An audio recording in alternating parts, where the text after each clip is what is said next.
Welcome to Eurosport, welcome to IndyCar racing. The 16th and final round of the CART PPG IndyCar World Series is upon us, and 3 men in with a chance of the title. As we go to Monterey, California, to the Laguna Seca Raceway, courtesy of our colleagues at ESPN, Jimmy Vasser, the championship points leader, has 2 IndyCar former champions breathing down his neck in the formidable form of Michael Andretti and Al Unser Jr. So the Toyota Grand Prix is going to be a real humdinger. There is the point situation. Those 3 drivers could yet win this championship. Vasser has the advantage, but he hasn't qualified well.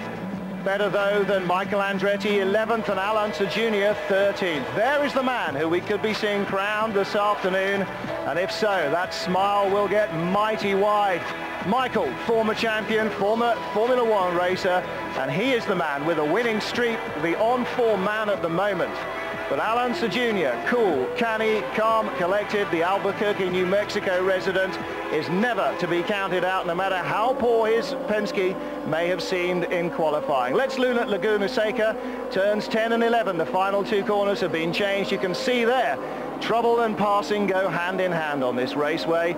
They've extended the pit lane. All the barriers have been replaced by concrete walls, and Alex Zanardi kept off those, although he didn't keep off the dust on his pole-sitting lap.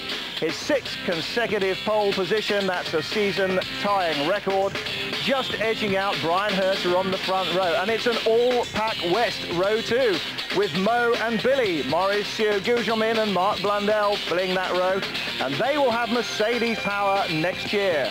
The championship leader inside of row 3, alongside the man who could have been Rookie of the Year, Greg Moore.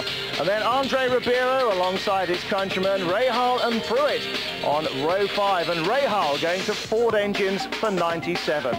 Then Michael Andretti, only 11th fastest on the 6th row of the grid, and Al Unser Jr. lines up right behind him, 13th quickest, just edging out Gilles de Ferran. So that's the way it's poised as we go into this final round of the championship.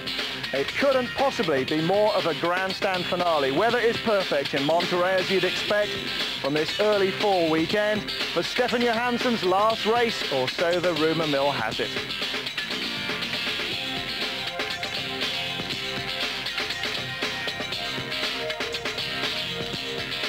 As ever here on Eurosport, the bulk of our commentary work will be undertaken by our American colleagues Paul Page and Danny Sullivan. And there is an aerial view. Those new last 2 corners, turn 10 and 11, reprofiled, coming out onto the circuit. Cars are on circuit at the moment. This is Jimmy Vasser. We ride live with him, following the pace car around these laps.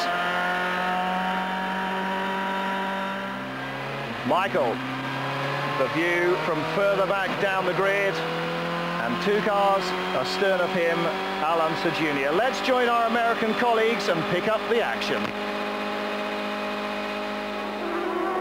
Well, there's the lineup, and here they are. Turn 2, the famous hairpin here, 186 miles, 83 laps. Zanardi, we already mentioned, is the pole sitter. Paul Tracy holds the race record. We expect the first stops, depending on yellows, to come at the 27th or the 28th lap. Now, Danny, let's take a look at the circuit in regard to where you can pass. Well, the green and red show passing, but those are also tricky and dangerous spots up there. But those are the best opportunities. Just the green, that's a place where you'll see a pass on probably a slower car. You probably won't see a pass in there with somebody that's really quick. And that one red that was in the corner up there, that's been a problem all weekend long because of that curve that I mentioned earlier. Take a look over the helmet of Michael Andretti, one of the contenders in the championship. We will be listening to his 2-way radio throughout the day as he battles for the championship, and many people think he is very definitely a contender and can get the job done. On board, Bobby Rahal. Right there, that curving on the outside, that was what I was talking about. That's what gave people problems. Jimmy Vasser, Al Unser Jr., Alex Zanardi, a lot of people had offs there. And speaking of Jimmy Vasser, here he is as he starts down through the famous corkscrew. And as they head off the final turn, we look at Robbie Gordon's car. And Alex Zanardi also is carrying it on board for us today. You look from the pole position, the pace car has already begun to to accelerate. They come down the hill through turn 10, the new turn 10, and head for that final right-hand left-hander, right-angle left-hander that will take them to the green flag. Zanardi, Herta on the front row. Green flag is just ahead of that bridge. Zanardi starts the acceleration. The rest of the field still coming off the corner, looking for the green. The back begins to accelerate. Here we go. The championship is on the line at Laguna Seca as they scream through turn 1, down through turn 2 in the hairpin. Well, when you saw that big puff of smoke back there, I think somebody accelerated too early, had to lock them up. Everybody trying to squeeze through that turn 2 and turn 3. Zanardi grabbed the lead coming down into the hairpin, followed by Brian Herta, then Mauricio Guzman, Greg Moore. Christian Fittipaldi is off the course. That's just at turn 3. No contact. He's going to continue on, and he'll chase the field. You know, one thing for Christian Fittipaldi to have a problem like that problem occurs to anyone in the championship fight, and the day is really effectively done for them. Well, it's true, but he did get back on the track at the back of the field, so he's got no damage. He can come back up through the field some, but he's going to need some breaks. Down through the corkscrew, Alex Zanardi, followed by Brian Herta, Mauricio Guzman, Greg Moore. Mark Blundell is just behind Moore. Boy, and Zanardi is just going away at the moment. So Alex Zanardi picks the lead up on the start. Now here is the battle as Greg Moore begins to work on Guzman. They come off of the final turn on the pit straight now. Coming up the hill, here is Jimmy Vasser, anxious to get around Scott Pruitt.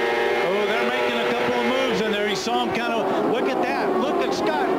He cut right back in front of Vasser. Vasser's got to be careful. He wants to get by him, but he cannot take a chance, get his nose knocked off or get banged in there. That would play right into Michael Andretti and Allenser Jr.'s hand. Well, what Jimmy Vasser is certainly thinking is he is in 7th place, and he needs 6th or better.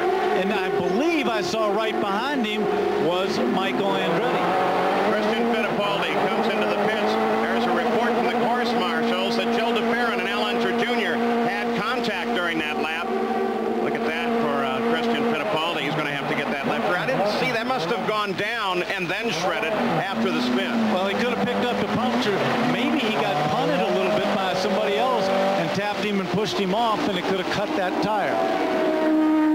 Back at the front of the field, Alex Zanardi, and he has a tremendous lead. Look at that. Back to 2nd place, Brian Herta. And then that fight, Guzman and Greg Moore. This is the 11th run that Alex Zanardi has led this year, and the 8th race in a row. But Paul, he is just going away. He is gone. We're on the 2nd lap here, and he's just checked out. He's gone. Is that maybe part of a strategy, that he becomes the rabbit, tries to pull him away from Vasser? Well, I don't think so. I think he's running his own race there. I think he's just got the bit between his teeth, and he's going, and that shows how well his car is working at the moment. 2nd place, Brian Herta.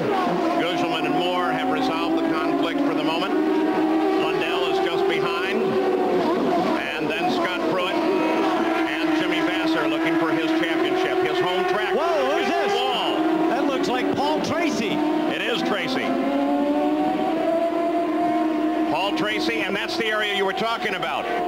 No, that's the corner before. I'm sorry, that's the corner before right there. That's turn 5, right past our booth down here.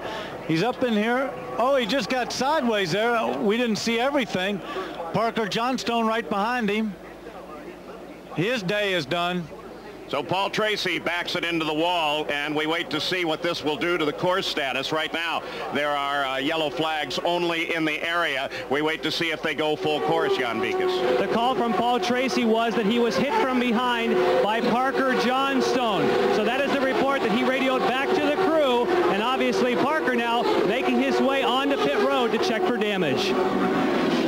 So Parker Johnstone comes down into the pits. Paul Tracy's 6th DNF of the year. That's a little bit of a reverse of what happened at Elkhart Lake. Those two guys got tangled up, but the opposite, Parker Johnstone went off. And, of course, Paul Tracy got a humongous fine for his conduct at Elkhart Lake and put under observation for the remainder of the year. So you see the twin checkered flags come out at the start-finish line. That means that the pace car will come out and we will go to a full course caution.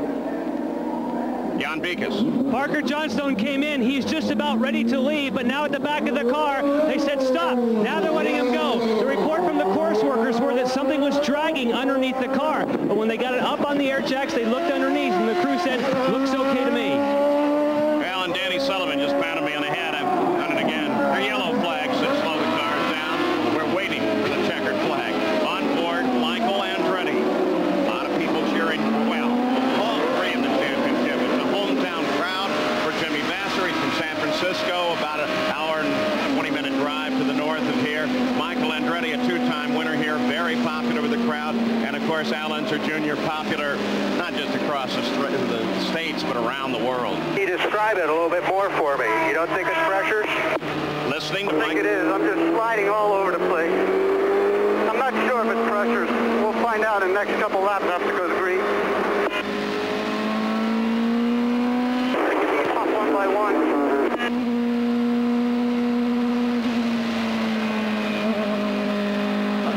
I think what he's talking about there, if the car's sliding around, he feels that the pressures, that means the tire pressure, haven't come up to the optimum pressure that they've got him set for, and that can cause the car to slide around. What he said was, I want to give it a couple of more laps to see if I can build them up, and see if they come back up to where they want them to be. They're getting Paul Tracy's disabled car off the circuit. His race and season is done. Alex Zanardi loses what advantage he had gained in a quick move at the front.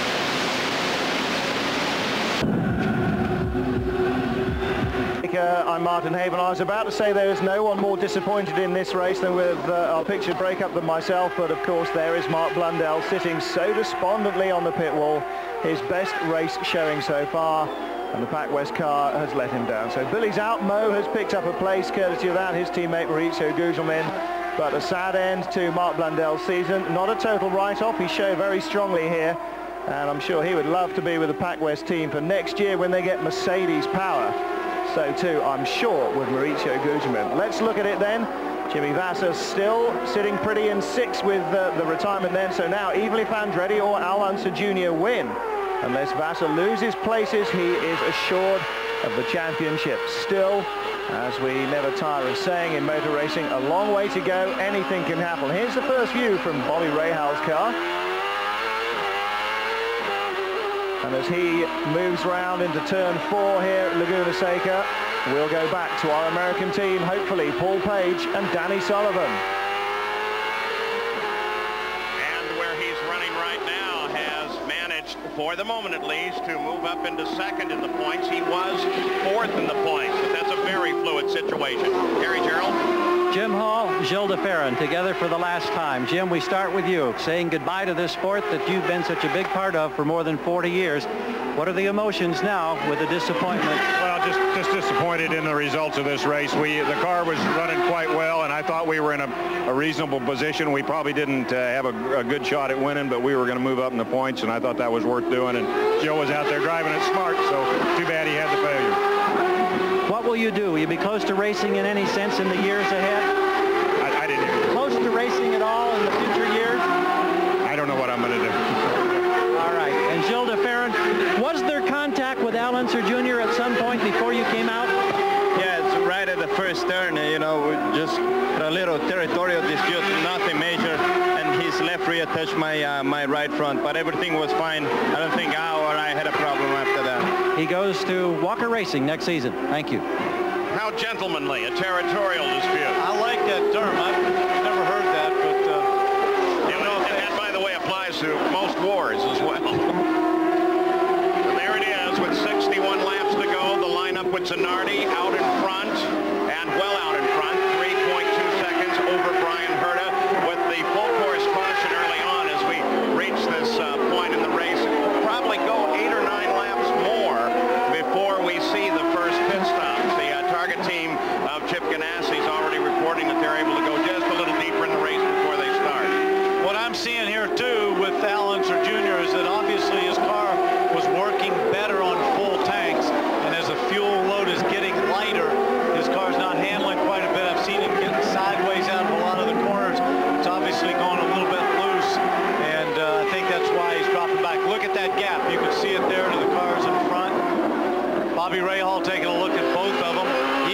wants to move up